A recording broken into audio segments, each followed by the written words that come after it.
Okay, magandang araw mga babayan. Ayan, nandito po tayo ngayon no, sa office ng ating Congressman Sandro Marcos, no? Ayan, so may important announcement po. Ayan, no, dito. Ayan, from the Congressional District Office, Representative, ayan, no, Ferdinand Alexander A. Marcos. So ito po yung nag-start ng August 22. Educational assistant, ayan. So nandiyan po yung medical assistant at financial assistant, no. So dito po meron din food subsidy at burial assistant, no. Monday to Friday po itong tatlo.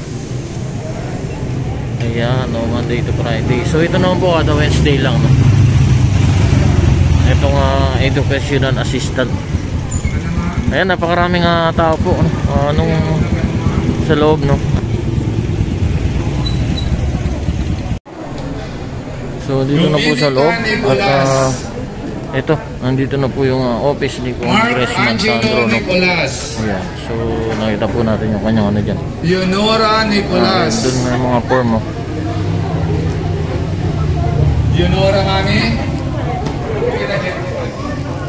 Tira Jerry. Marami pong tao ngayon, no.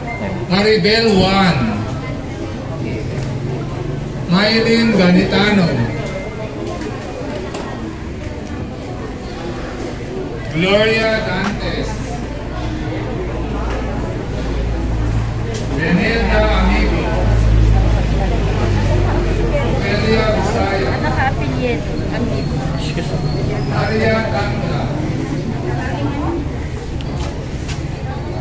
Friday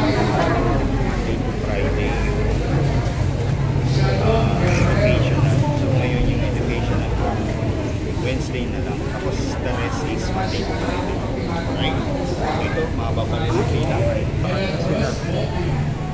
So ito, yung mga pila po, no, hanggang dito sa ano. Ayan yung pila sa likod, no. Ayan.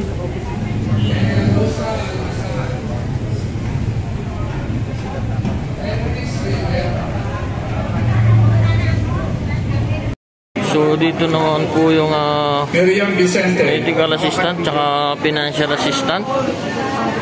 At yung ano pala dito mga babayan, no, educational assistant every Wednesday. So maaga po tayo dito. At alas 4 pa lang daw po is pinipilaan na itong office na ng ating Congressman Sandro, mga babayan. So ito po ang kanyang office. Ayan, nakikita po natin yung dami ng tao ngayon, no?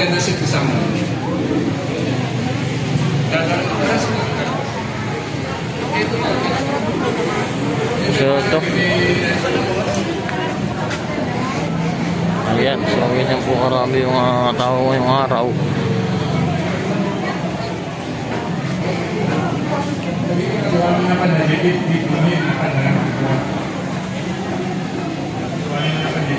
Dahil pong pila, no, mga babayan. So sa Wednesday babalik po tayo para sa educational assistant naman. Tuwing Wednesday lang pala yan, mga babayan. So sasabay na rin to, no, itong tatlong ano to, food subsidy tsaka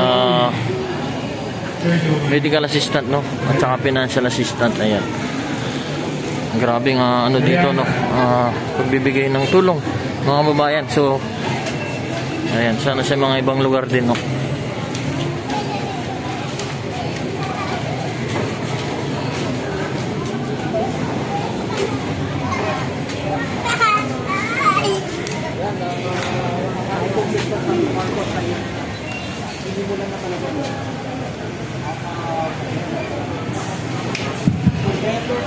Amin kayo. At ito po muli ang panukala nila dito, mga babayan. Ayan, no, important announcement. So ito po, no, yung mga pagbibigay ng tulong. Ayan, educational assistant. Ayan, so medical assistant, financial assistant, no. Ito yung food subsidy, nandiyan din po. Saka po yung burial assistant, no. Ayan, so Monday to Friday. Ayan, no. So ito, naiiba lang sa lahat, no, yung educational assistant is every Wednesday lang po, mga babayan, no. So yan, muna po ang update natin ngayon dito sa Ilocos Norte, no, mga babayan. So dito po muli sa office ng ating Congressman Sandro Marcos, mga babayan, no. Maraming salamat po. God bless po sa ating lahat.